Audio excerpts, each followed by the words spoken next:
When I was 11 years old, I started saving money for plastic surgery. I thought that if I could eventually change my face, I could change my entire life. I thought I would finally feel beautiful. I thought people would treat me differently. I thought I would become confident, lovable, and just finally worthy. Um, but looking back, I do not think I was really saving for surgery. I think I was just saving for the feeling of finally being enough. I'm Kira.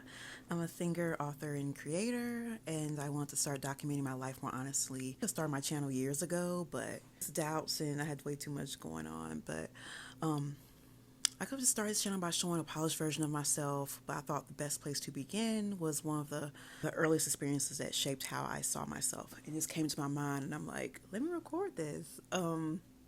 So this video is not me judging plastic surgery or telling other people what they should do with their bodies, because listen, some of y'all surgery look good.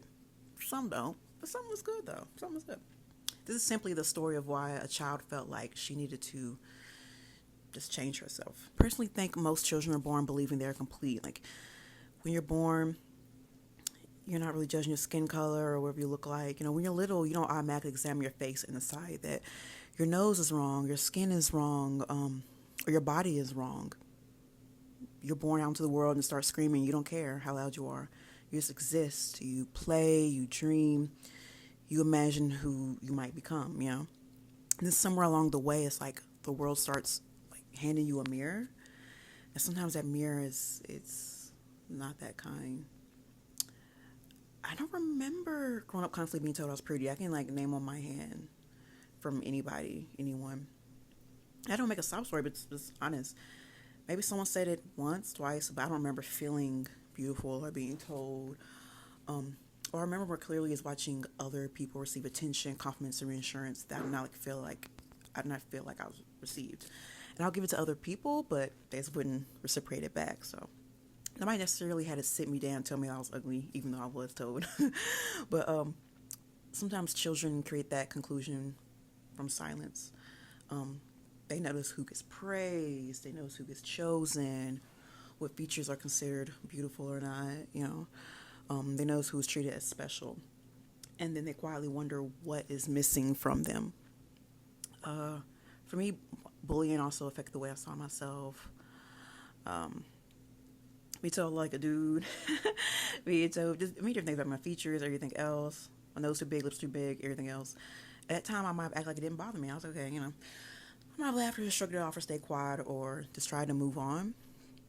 But those experiences stayed with me. I always wondered why, and I always kind of pushed it back, like, whatever. When someone criticizes you while your identity is still forming, the voice can become the voice inside your own head, and you get to think, that's me saying I'm ugly, or it's me saying whatever, but honestly, it's not.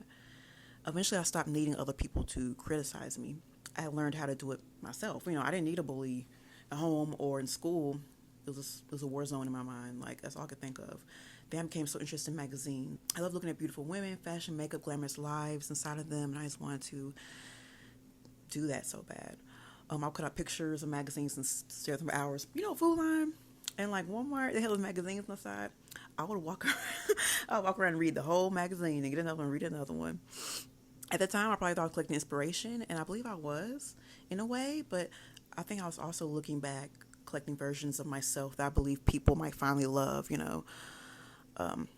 Those women seem to represent more than beauty, and they look confident, they looked wanted, they looked like they belonged in a world that felt just very far away from mine. I grew up poor, so I started believing that if I could look more like them, then maybe I could live like them too, and just be given a chance and grace as well. Like someone could do what I wanted to do, and it'd be fine. If I did it, I was, scrutinized.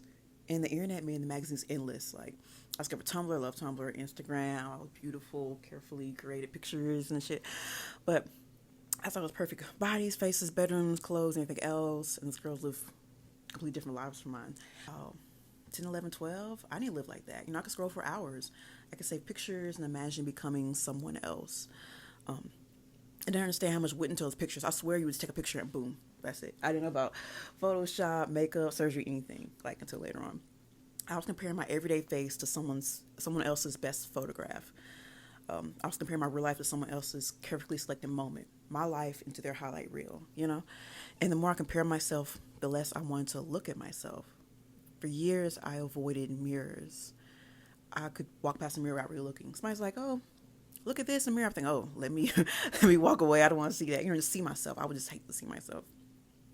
I could look only enough, fix my hair, do my makeup once in a while, but as a kid, avoid mirrors. Photographs. Somebody took a photograph of me and tagged me on Facebook, Instagram. I would hurry up and untag myself. It was a lot of different things. Like a mirror stopped feeling neutral. It became a place where I expected to find something wrong. I had to find something wrong before somebody else found it, you know. I would not look at myself without immediately searching for something to criticize. By the time I was 11,